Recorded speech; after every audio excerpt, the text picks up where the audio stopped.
Unhealed trauma doesn't just go away with time. It shows up in how we talk to ourselves, how we deal with people, how we love, and if we can love at all. When it comes to my parents, I don't carry hate for them. I don't sit here and blame them. I don't sit here and bash them. I truly believe that my parents did the best they could with what they had, with what they were taught, and with what they were never taught.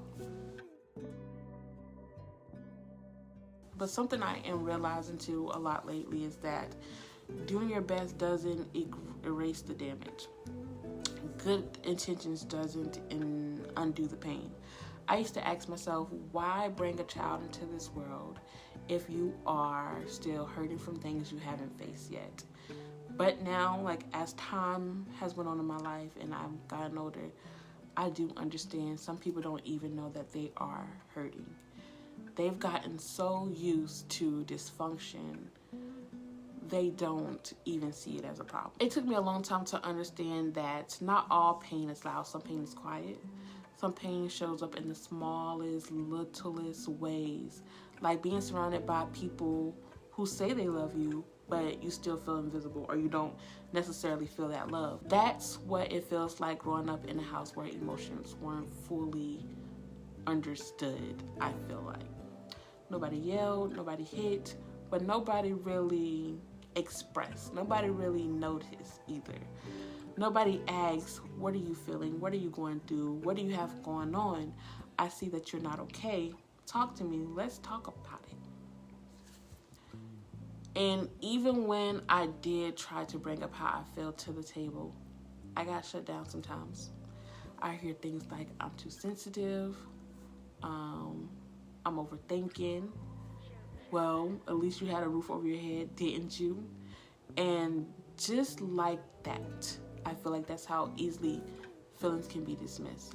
It is a message that says, you're making too much of this. Keep it to yourself. So I stopped trying. I stopped opening up because it hurt more to be ignored and invalidated than to keep it bottled up. Happens enough times you start to learn how to adapt. You teach yourself how to read the room. You teach yourself how to be mindful or become hyper aware of energy, of tone, of timing. You become the kid who adjusts, not because someone told you to, but because your survival requires it. And I feel like a lot of times deep down we think, my parents are already going through so much shit. Let me not add more to the plate. Or maybe you felt like an emotion you had was met with a certain level of criticism or comparison, so you learn to just shut down in general. That feeling doesn't go away when you grow up. A lot of us actually do carry that into adulthood. We carry it into our friendships, in our relationships, and how we show up for ourselves or others. We say, I'm fine, when we're not. We overfunction. We don't ask for help because somewhere inside, that little voice still says, nobody really cares about how you feel. So why bother? Why reach out? Why ask for help? Why try to depend on people? Because you're not going to have that person or people to depend on. And honestly, I started to notice it everywhere. I couldn't rest with guilt. I couldn't receive love without feeling like I had to earn it. Even the kindest compliments would make me feel weird. I pour into others effortlessly with no problem. Like, I can pour into anyone and just give them love and just, make them feel beautiful. But the moment people try to pour into me, I deflect it. Because when you grow up not knowing how to be loved, you become excellent at being needed. But those aren't the same things. And now I'm just trying to unlearn that piece by piece. Because I'm starting to realize I shouldn't have the strength to feel safe or to be safe. I shouldn't have to shut down to feel accepted. And I shouldn't have to fall apart just to be noticed. At some point in our lives, we have to stop and ask ourselves, where did this all really start? Because the more I dug into my own patterns, my own guilt, my silence, the way I minimize my own feelings, the more I realize this didn't start with me. This was inherited. This was conditioned, passed down quietly and consistently. Generational trauma isn't always dramatic. It isn't always that big, my hand got cut off. It's not always abuse you can point to. Sometimes it is quiet. It is the way your family didn't talk about emotions and swept things on the rugs. The rug. It's the way nobody ever asks how you were feeling, because nobody ever asked them either. It's how exhaustion was praised, how suffering was normalized, how silence was treated like strength. You grow up watching people survive but never heal. You grow up watching people go through all types of shit but never get to a point where they stop and look at that shit and be like, you know what? This stops here. A lot of people don't go to therapy. They don't talk about it. They don't express their pain. They just push through it. And because we love them, we start to believe that was the right way to live. But it wasn't healing. It was suppression. It was survival on autopilot. And then you start repeating those same patterns without even realizing it. You shut down when you're overwhelmed. You isolate when you need to connect. You don't ask for help because you were taught not to need anyone. You don't express pain because you never saw anyone else do it. And when you finally do try to talk about it, you get hit with silence, defensiveness, or denial. Or, in my case, I have a hard time talking about things that bother me. I have a hard time opening up about things that bother me because I'm so used to keeping it to myself and dealing with it by myself. But what I'm learning also is no one is teaching us how to face truth without feeling attacked. I remember when I first started noticing this in myself. I wasn't reacting to my life. I was carrying pain that wasn't even mine. It was like I inherited a blueprint for suffering and I was following it without question down to the T. When we don't stop to question what we've inherited, we'll pass it on without meaning to. You'll raise kids, a generation who don't feel safe expressing themselves. You'll stay in relationships that drain you because discomfort feels more familiar. You'll keep calling survival strength, and you'll wear burnout like a badge of honor, and at some point you have to choose to unlearn what broke you. You have to sit with the reality that the people who raised you were hurt too, and while that explains their behavior, it doesn't excuse the damage in the same way. I'm not here to bash anybody, but I'm also not here to pretend like what happened in my life didn't shape me, it didn't make me who I am. That is what it means to break a cycle, to stop avoiding truth just because it's uncomfortable, to stop protecting dysfunction just because it's family, to finally look at pain, look that shit in the face and say, this didn't start with me, but it will end with me. Nobody ever tells you how loud absence can be. I feel like with my dad, he was there physically, but emotionally he was somewhere else, always somewhere else. He wasn't abusive, he didn't abandon me, but he didn't see me at the same time. And that's the kind of absent, that invisible distance, it messes with you in ways people don't really fucking talk about. Love for me didn't feel soft, it didn't feel safe, it didn't feel unconditional, it felt like a performance. Like I had to earn it, like I had to get everything right just to feel halfway worthy of my dad's attention. And even then, I felt like maybe he was just tolerating me. I remember being a little girl watching like the little TV shows of families seeing a dad, kiss his daughter on the forehead, being there for his daughter, hold his daughter when she cried, poured into her as if she was like the best thing that ever happened to him. And I used to just sit there watching that on like TV and thinking, damn, I wish that was me. I wished my dad saw me like that. I wish he had held me without me having to be the super daughter first. I wish I didn't feel like a disappointment just for being myself. So eventually I stopped asking to be held. I stopped expecting him to change. Instead, I changed. I became helpful. I stayed busy. I overachieved. I tried to be that perfect super daughter, not because I wanted praise, but because I thought maybe then I'd finally be loved the way I needed. But the more I tried, the more I felt empty. And deep down, I started to believe something was wrong with me, that I was just unlovable. Like maybe I wasn't lovable in that soft, effortless kind of way. Because if my own dad couldn't love me, who the fuck will? And that belief followed me into adulthood. It didn't just stay rooted in my childhood. It came with me into every relationship I was in. I started to fall for men who reminded me of that same emotional distance, that unavailability, men that were very guarded. For me, I feel like it wasn't intentional because that was what I was familiar with. That was what I was familiar with. And when someone came along who actually showed up, who was soft with me, who didn't make love feel like a fucking battlefield, I didn't trust it. I tried to push it away. I sabotaged it because deep down, softness didn't feel like home. Survival did. And that's the part people don't see. They just see patterns. But the truth, I wasn't chasing bad men. I was chasing my dad in different bodies, hoping maybe this time the ending would be different. Maybe this one would choose me. Maybe this one would stay. Maybe this one would finally look at me and make me feel like I was enough. But I had to stop looking outward for love I never got, because the little girl in me, she is definitely still here. And she still wants to be held. She still wants to hear, you don't have to earn this. You don't have to strength. You don't have to perform. You are lovable just as you are. And even if my dad never said those words, I get to say them to myself now.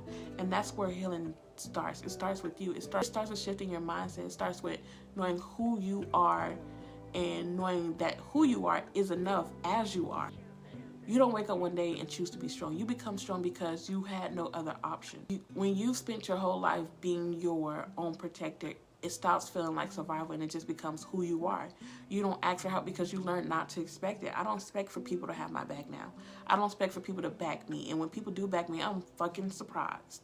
I feel like I stay busy because silence is too loud.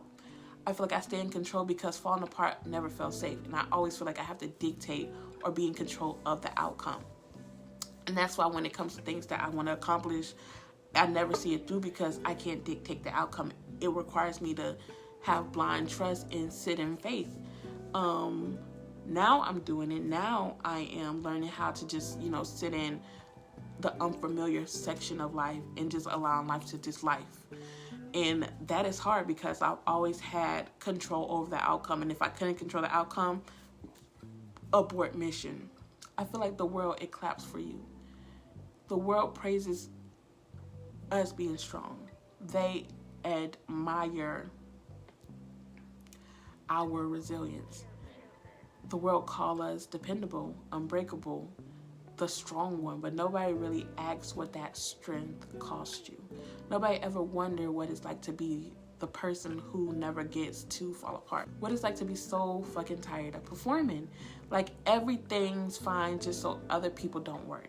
Try to forget what softness feels like. You don't know how to rest without guilt. You don't know who you are without wearing that mask. It's the real trap. Because the armor you built to protect yourself is also keeping the love out. It's keeping connection out. It's keeping you from being held in ways you've always needed, but never learned how to ask for. For myself, I feel like I became a warrior when I was just a little girl. Not because I wanted to fight, not because I wanted to be this strong, mighty bitch, but because I didn't feel safe enough to be soft. I didn't know what it meant to be comforted, to be cared for, to be emotionally caught. And if I am being honest, all I ever wanted was to be held. Not because I was strong, but because I was tired. Because I am human. Because deep down, even God's strongest soldiers just want to know that there is someone who will still love them even when they are not holding it all together. I feel like my mom taught me to give everything but myself. My mom never looked me in the eyes and said, don't love yourself. She didn't have to. Her life said it for her. She gave and she gave until I didn't know what parts of her was left. She didn't pour into herself. She didn't speak up for her needs. She didn't rest. She didn't cry. At least not when I was around. And I watched it all. I was in the front row seat of this concert as a little girl, just trying to understand what womanhood meant. I watched my mom make herself small to keep the peace. I watched her carry everyone's weight and call it normal. I watched her silence her own exhaustion because there was no room left for her to fall apart.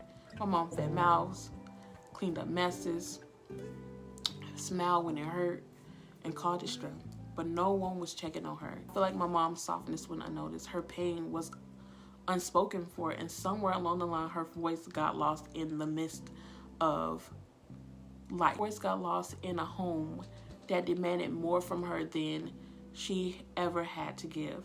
And I studied her. I became her. I watched that woman pour from a cup that was bone shit dry. And somehow, she still found a way to give me a sip as a girl. But she was also thirsty too. And because she never chose herself, I learned how to do the same. I learned how to put people before me. I learned how to put myself last. I learned how to be everything to everyone else and nothing to myself. But my mom, she kept going no matter how empty she felt.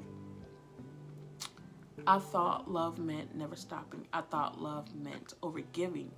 I thought love meant never needing, never asking for more. I thought love meant survival. I thought love meant shrinking. I thought love meant sacrifice so deep it leaves you hollow. I didn't learn self-love in my childhood. I did not. But I did learn self-sacrifice.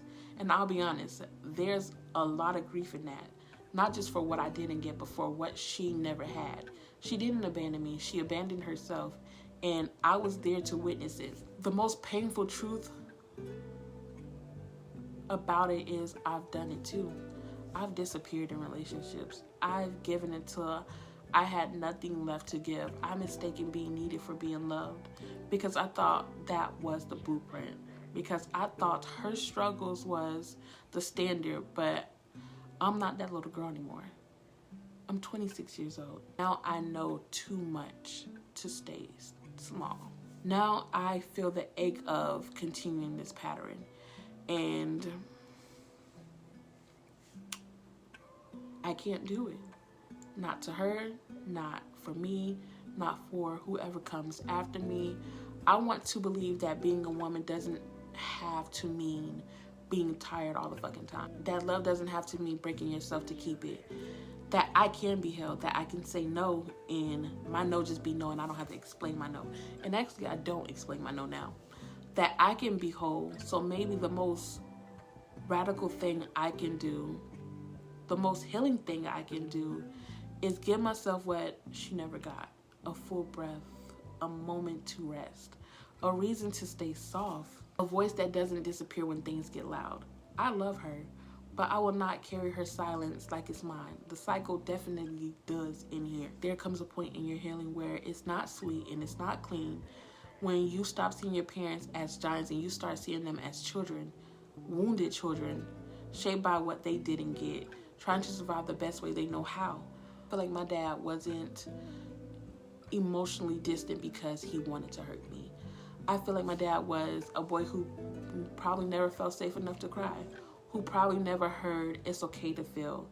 And for my mom, she didn't neglect herself because she thought it was a noble thing to do or she just wanted to do it. She was a girl who was never taught that she mattered too. She was never shown softness. She didn't know how to pour into herself because no one had ever poured into her. And they carry all of this into adulthood, into parenting, into me, into my siblings. And I have to sit with that. I had to look past the parent title and see the person, not to excuse the harm, but to understand the roots. I do sympathize with my parents, but I also hold them accountable and carry empathy at the same time because healing is definitely a choice, especially when you become older. And that choice becomes more available when you're an adult. But when you've never seen it modeled, when trauma is normalized, making that choice takes a kind of courage some people never develop. My parents was born in the late 60s and early 70s in the South. They were raised in a time where survival came before emotional expression, when talking back was seen as rebellion, when softness was mistaken for weakness and silence was the safest option. They didn't grow up with therapy talk or self-help books. They grew up with what happens in this house stays in this house. With you better not cry. Be grateful because you have a roof over your head and food and your stomach are in the kitchen. They didn't have all the necessary tools to love in a way that didn't hurt. But I still needed more. And that's the grief I carry. Duality, I can love them and still acknowledge the harm. I can understand their pain and still name mine, because once you see the cycle, you can't unsee it at all. And now that I know better, now that I feel the weight of what was passed down, it is definitely on me to do something different. Not because they failed, but because I finally can. I finally have the tools to seek appropriate mental health care, to do things differently. Knowing the truth is one thing. Living with it, that is something else.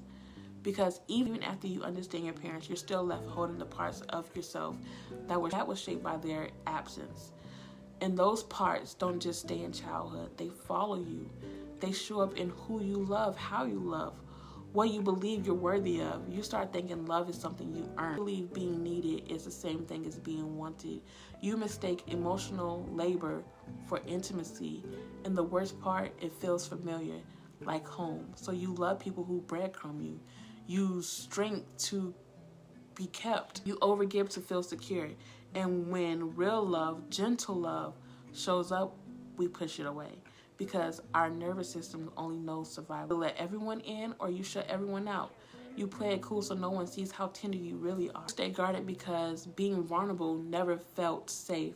This isn't just relationship stuff. This is trauma. This is childhood pain wearing adult skin. And we don't talk about how hard it is to accept softness when you were raised on emotional starvation. But I'm learning it now. Survival is not the same as being alive. It's not the same as feeling safe. It's not the same as being loved.